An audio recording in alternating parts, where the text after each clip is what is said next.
spécialiste de la mémorisation sur potiondevie.fr et aujourd'hui je voulais un peu vous enseigner une petite technique, la technique en fait la plus rapide et la plus efficace pour apprendre des mots de vocabulaire compliqués dans une langue étrangère. Alors, quand vous êtes confronté à un mot compliqué, à un mot d'une langue étrangère, un mot de vocabulaire, ce qu'il faut faire c'est essayer de lui donner un sens, essayer de créer des poignées pour votre mémoire pour que vous puissiez les retenir beaucoup plus facilement. Alors, on va prendre un petit exemple pour que vous puissiez bien comprendre un petit peu la technique et ensuite on va en venir au défi de Johanna et Pierre.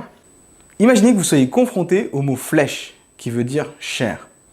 Quand vous avez affaire à un mot comme ça, la première des étapes est d'associer déjà le mot en français, à quoi ça vous fait penser. Quand vous voyez le mot chair, à quoi pensez-vous? Pour moi, ça me fait penser à la chair de mon bras, tout simplement. Maintenant, la deuxième étape, c'est de faire exactement le même exercice, mais avec le mot en anglais. Alors, ça se dit flèche. Chair se dit flèche en anglais. Flèche, flèche, flèche. Quand vous le faites tourner en boucle dans votre tête, ça vous fait penser à quoi? Ça vous fait penser peut-être à une flèche. Et enfin, la troisième étape, c'est de lier les deux pour pouvoir mémoriser la version française et la version anglaise en même temps. Ce qui pourrait donner, par exemple, la flèche qui traverse mon bras. De cette façon, à chaque fois qu'on me dit flèche, ça veut dire quoi? Je penserai à la chair de mon bras, car je revisionnerai en tête la flèche qui traverse mon bras. Et vice-versa, Johanna et Pierre auront une liste de 22 mots en français, puis en espagnol, à mémoriser le plus rapidement possible. Peut-être qu'ils utiliseront cette technique, peut-être qu'ils utiliseront une technique à eux, mais le défi c'est qu'il va être chronométré, donc ça va être une source de stress supplémentaire pour eux, qui va faire qu'ils vont peut-être avoir du mal à mémoriser. C'est ça qui va être tout l'intérêt du défi. Comment vont-ils faire pour mémoriser le plus vite possible cette liste de vocabulaire?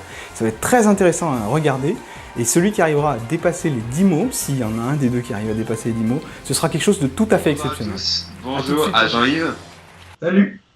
Bonjour à Johanna. Salut.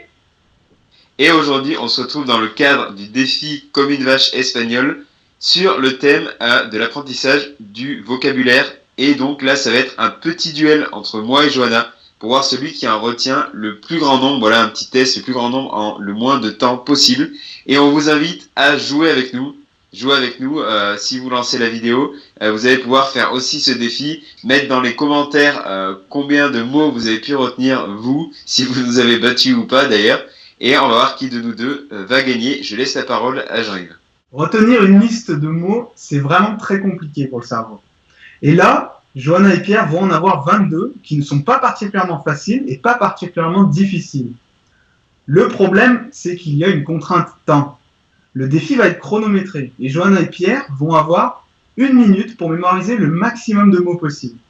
C'est un défi particulièrement stressant et nous allons voir qui a la meilleure technique pour mémoriser du vocabulaire le plus rapidement.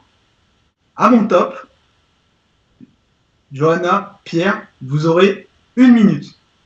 Est-ce que vous êtes prêts? Prête. Je suis prêt, Jean-Pierre.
Johanna, Pierre, comment avez-vous trouvé le défi? Difficile? C'est la pression, la contrainte de temps, ça met une pression énorme. C'est ça, c'est le plus difficile. Les mots en eux-mêmes sont pas difficiles. C'est juste la vitesse et le fait de devoir en engranger un maximum, ça rend le défi difficile. Johanna, t'as trouvé comment? Ouais, c'est ça, en fait, c'est...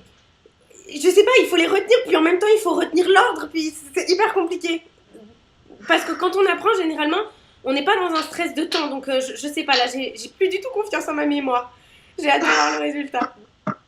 Le chronomètre, ça change absolument tout. Johanna, t'en as combien? Je crois que j'en ai 4,5, ça compte? Alors, j'en ai peut-être un de plus alors. Johanna en a 4, Pierre t'en as 5, ça veut dire.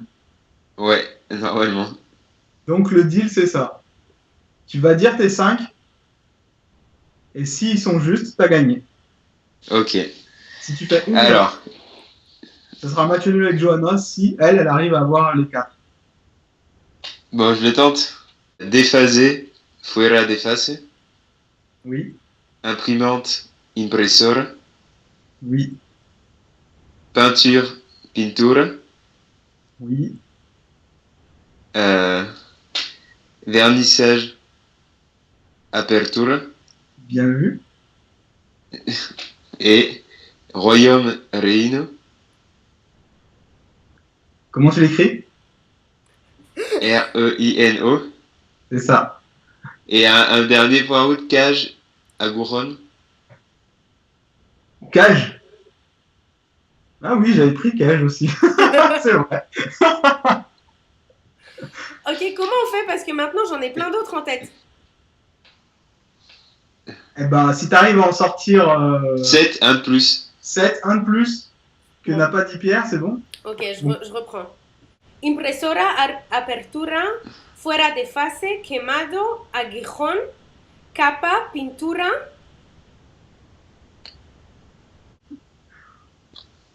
Ah, on peut pas être à égalité en plus. T'as les traductions aussi? Parce que là, tu les as dit comme espagnol. Ouais. Impresora, imprimante, apertura, vernissage, fuera de fase, déphasé, quemado. Ah, j'ai un doute si c'est brûlé. J'ai bien fait de demander. Ouais, j'ai un doute si c'est... Attends, je passe à l'autre. Aguijón, c'est un dard. Pintura, c'est de la peinture. Capa, c'est une cape. Ah non, je suis en train de me faire battre. Ok, je rends. Je rends les points. Oh. J'ai pas. Félicitations, Pierre. Bon, c'était très serré. Hein. C'est quoi Quemado Très alors? serré. C'est carbonisé. Et c'était piège. Hein. Il y a le plus dur, ouais, c'est vrai que c'est aussi de retenir les nuances, on va dire. Exactement. Et heureusement que ce ne sont pas des mots hyper difficiles non plus. Ouais. Pintura, voilà quoi. Mais heureusement, parce que là, en fait, votre score 5, 6, 7, ça correspond à la mémoire à court terme classique. Okay. C'est-à-dire que ça, cet élément, c'est ce que peut rentrer au maximum dans la mémoire de travail des informations dans la mémoire de quelqu'un de normal. Vous l'avez fait, mais avec des mots de vocabulaire. Donc, c'est pas des informations, c'est des informations qui sont un petit peu plus difficiles que la moyenne, que d'habitude. Donc, bah, félicitations déjà pour votre performance, parce que je pense que vous auriez donné ça à quelqu'un qui n'aurait pas de méthode ou pas l'habitude de voir parler d'autres langues, il aurait peut-être eu 3 ou 4 mots maximum.